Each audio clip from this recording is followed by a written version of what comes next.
Ce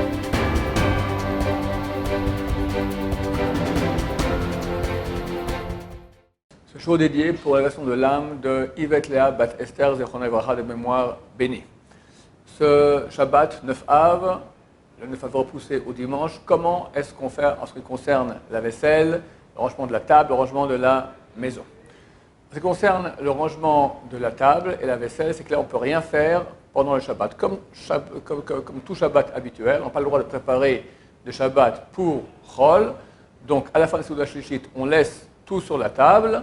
On ne range absolument rien, à moins qu'on ait besoin de la table. Si on a besoin maintenant de lire sur la table, faire quoi que ce soit et ça dérange, alors on peut déjà ranger la table. Sinon, on laisse tout normalement jusqu'à la sortie des étoiles. Sortie des étoiles, on dit Baruch Hamavdil ben Kodesh Chol.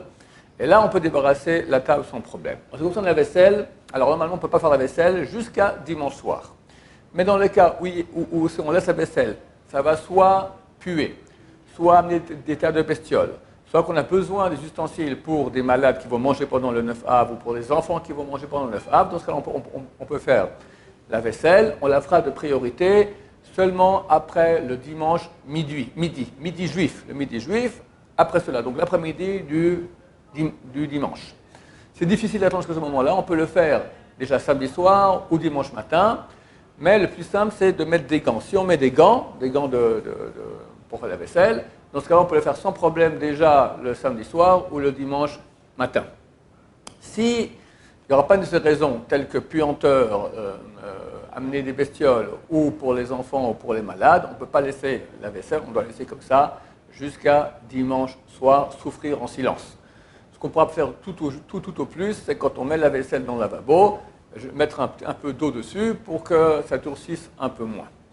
Autre solution, ceux qui ont l'habitude durant toute la semaine, lorsqu'ils débarrassent la table, ils mettent directement la vaisselle dans le lave-vaisselle. Pas dans le lavabo, puis après dans le lave-vaisselle, directement dans le lave-vaisselle. Alors ils peuvent déjà pendant Shabbat mettre directement la vaisselle dans le lave-vaisselle, et le soir, samedi soir, une fois que la nuit est tombée, après avoir dit Baruch Hamavdi ben Kol Shechol, on appuie sur le bouton du lave-vaisselle, et ça c'est permis. Mais si on met dans le lavabo, après on met dans le lavabo et après on prend cette vaisselle, on la met dans le lave-vaisselle, puis ça prend un certain temps et qu'on ne peut pas penser à autre chose que le deuil de Jérusalem, donc c'est interdit, il faudra laisser la vaisselle dans le lavabo jusqu'à dimanche soir.